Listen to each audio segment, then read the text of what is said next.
Ladies and gentlemen, boys and girls, children of all ages, Ari and Mike are proud to present the greatest podcast in the world. No snowflakes allowed, and summer is coming. I thought we were going to have two successful intros in a row, but... You know what? Just stop making fun of me. Remember, I got more guts than brains. Anyway, this is the podcast that was started by two guys on cigar night. That it is. Now, let's continue off where we were from the last one. You want to take us away? Sure, we were discussing about how there are no easy answers in terms of problems about mental health. You know, people are angry that things are broken and they're not being fixed.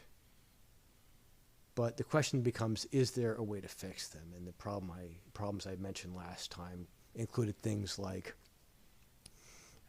general loneliness. It could be people with trauma or other problems dealing with the realities of life, or it could be psychosis and vagrancy that leaves people on the streets.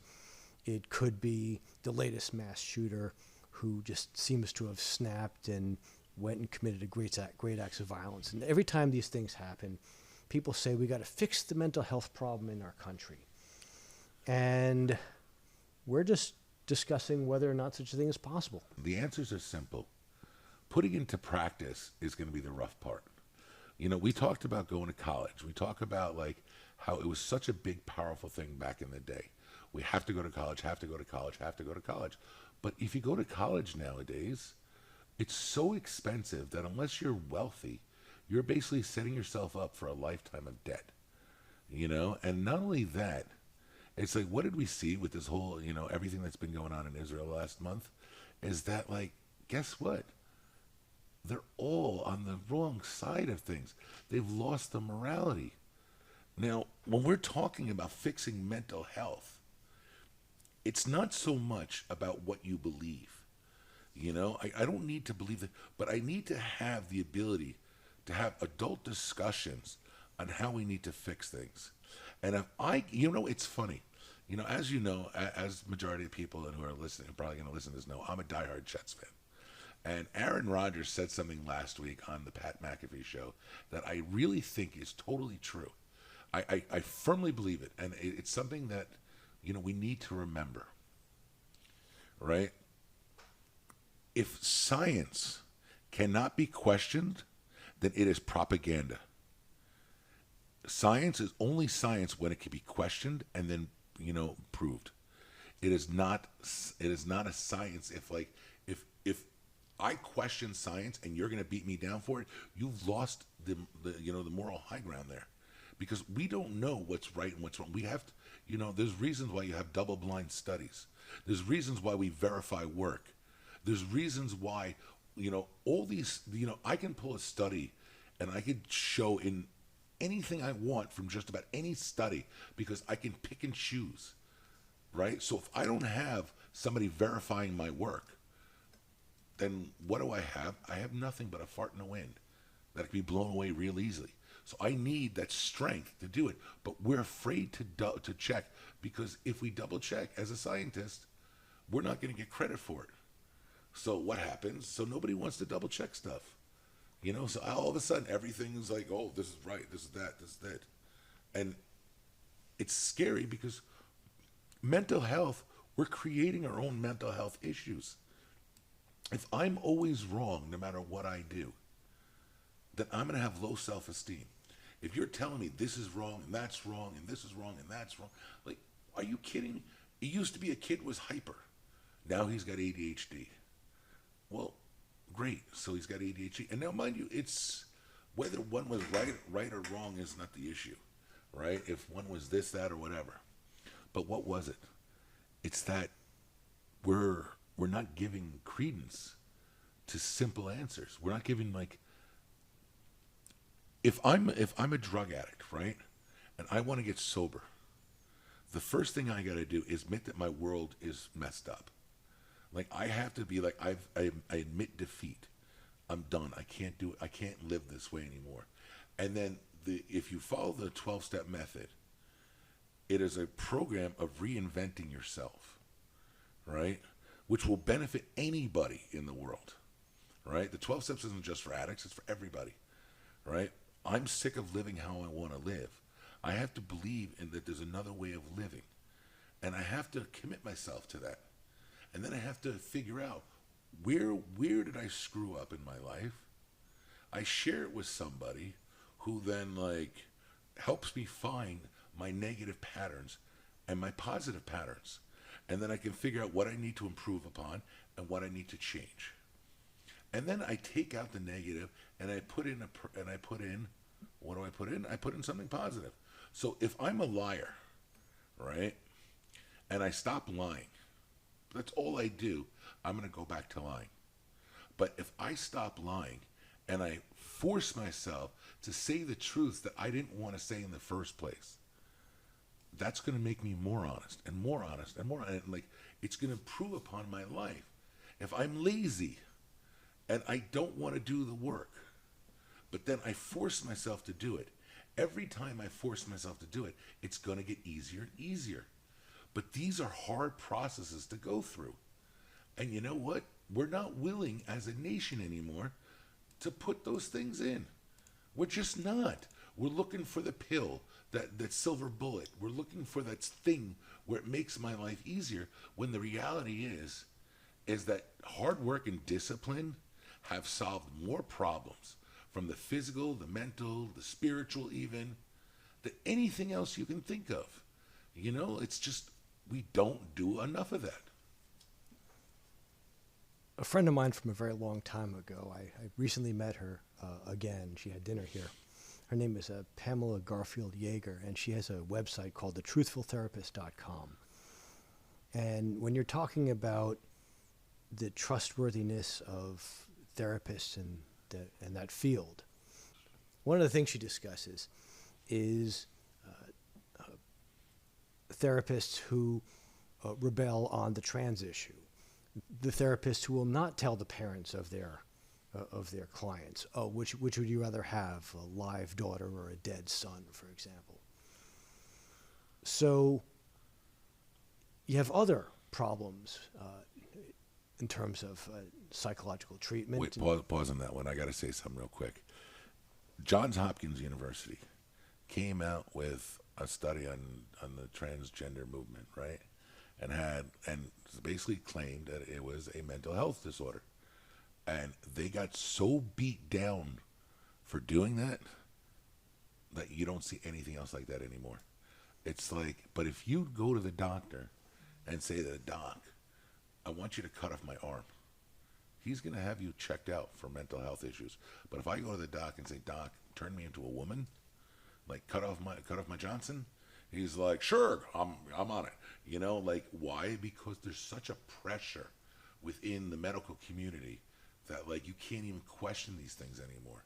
Exactly. How do you trust a profession like that? But even setting aside whether you can trust a profession like that, is the cavalry coming in terms of finding a way to radically improve people's mental health? Because if you look at how, at the schools that train these psychiatrists and psychologists and whatnot, you find that even especially recently, a number of scandals have happened where people researching mental health have been caught tampering with data on it's a publish or perish world, and they want to publish splashy results, and some people has been strongly alleged that they have tampered with the data, so that even if the people who are going into these professions are trying to be ethical, you have results in these journals that can't be reproduced. You have people who are not completely honest with the results. And if this is what the therapists of tomorrow are being fed, how well are they going to help the people we're trusting with them? Well, it depends on the therapist themselves, right? I mean, this is where you have to search for a good therapist nowadays. You can't just automatically assume. Like, if I went to a psychiatrist in the 50s, forget about the social barriers that I'd have to go just to go to therapy, right? It was like the therapist was still, you knew he was good because very few people went into therapy back Most of then. those people were Freudians. No, that's not true. Well, the analysts were one way, but a lot of people followed Carl Jung already, and Carl Jung was. There's three fathers to modern psychology, right? At least, and this is my view. Somebody else may argue with this, but this is what I see. I see there's three fathers of modern psychology. You have Sigmund Freud, you have Carl Jung, and you have Viktor Frankl, and each one of them had like a different way of looking at everything, right? And I personally like Viktor Frankl the most. That's that's where I believe in finding meaning and stuff, because the reality is our lives, we're gone. If you look at the way time has gone through the last 4.5 billion years of this planet, we're nothing but like a millisecond in it, right? And who's really going to remember us in 100 years? So it's not about like what is going to be or the futures or this, that, whatever. What it really is about how am I living my life today? And where's the meaning in my life? Well, the meaning in my life comes from my beautiful wife, from my lovely children. It comes from like the fact that like I'm still alive. I fight to stay alive on a daily basis because of the mental health issues that I deal with. And that's fine, because every day I get better and I want to live more, and my strength goes. Why? Because I deal with certain basic truths. And certain basic truths is that like if I don't do anything to get better, I'm not going to get better, no matter how many therapists I talk to. Like, I still have to do the work. And that's the part that we're forgetting in this whole thing. When we see all these therapies and all these this and that, whatever, it's great that you're pulling that up. But we're still forgetting that as a society, we keep getting lazier and lazier and lazier. And it's not because we don't want to do stuff. It's that we've taken the work out of everything. I no longer have to leave my house. I can work. I can buy whatever I need. I can do everything from my house. If I don't ever want to get dressed again, I don't have to, because everything can be delivered to my house. And I will never go out and see another person.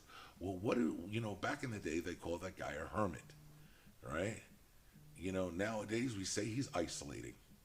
It's like there may be some, what's it called again? There may be some other things that you want to claim that this person has, but you're calling it a mental health disease instead of saying that somebody else just doesn't want to be in public anymore because he's sick and tired of what he saw. We forget that sometimes there's just simple answers, and we want to overcomplicate things, and we want to take away personal responsibility. Like, when we take away personal responsibility, when we take away accountability, it's like I said in the first episode, I'm fat. Oh, I got a glandular disorder, so it's not my fault. Who cares whose fault it is anymore? What are we doing to fix it? What are we doing as a people? It is my responsibility. If I got hurt in a car accident, it is my responsibility to heal from the car accident. It doesn't matter that the guy hit me from behind and it was his fault. It doesn't matter. Who cares about fault? What needs to get done is I need to do my rehab. I need to heal. I need to do all these things. But am I doing it?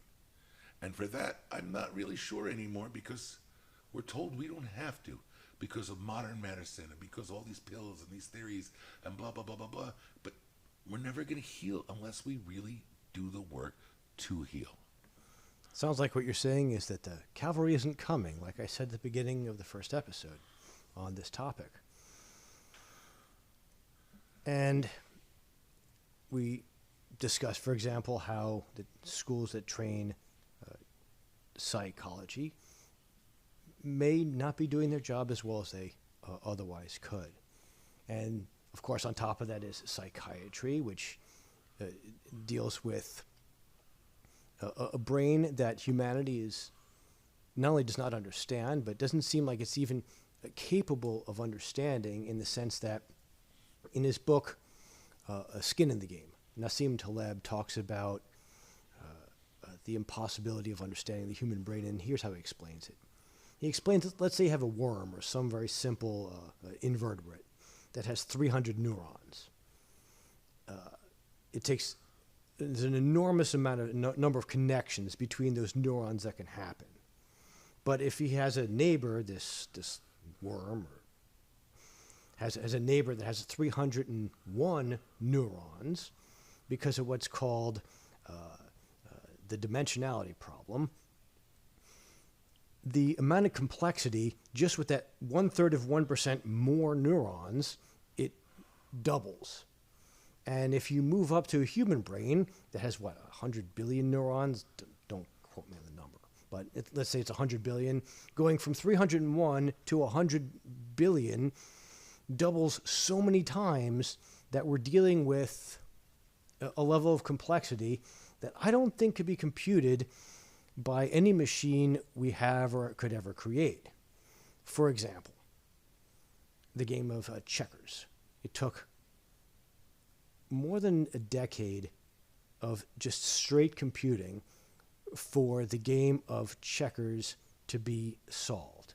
The number of positions in a game of checkers is a 5 with 20 zeros.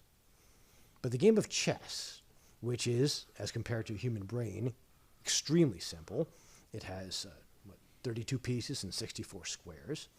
The number of possible positions in a chess game are more than the number of atoms in the universe. And if you're to ask me, it just doesn't seem plausible that we'll ever solve the game of chess. And that's an extremely simple thing as compared to the human brain.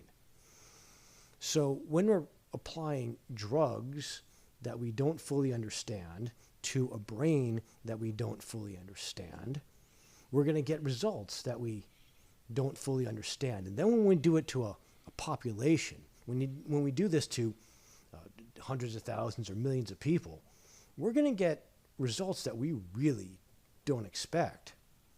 Some of those results might be good, but not all of them. I mean,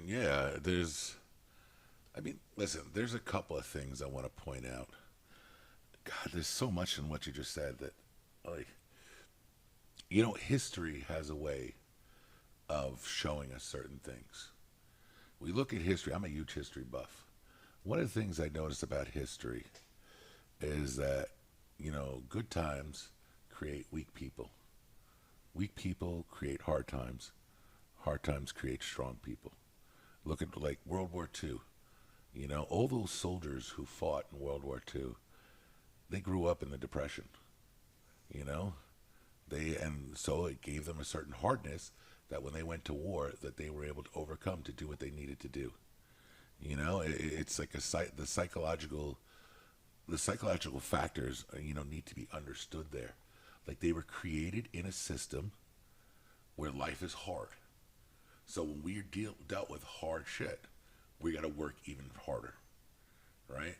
So their mindset is what created some of the greatest advances of the 20th century, just in how we lived, from finances to this, that, and whatever, and it's something that we really should expand upon, and when it comes to chess, for instance, there was this computer called Big Blue, right? And they set up this computer, and they had a grandmaster brought in who taught the computer how to play chess, and then they had the chess play Gary Karpasov.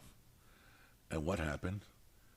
Gary Karpasov beat the computer, and the computer beat Gary Karpasov. And in the end, it was just like put a tie or something like that, if I remember correctly. By 1997, Kasparov was being beaten regularly by the computer. But just because a computer is better than the best human player doesn't mean we've solved chess. No, I'm not saying we did solve chess, but see, here's the answer to everything. Number 42.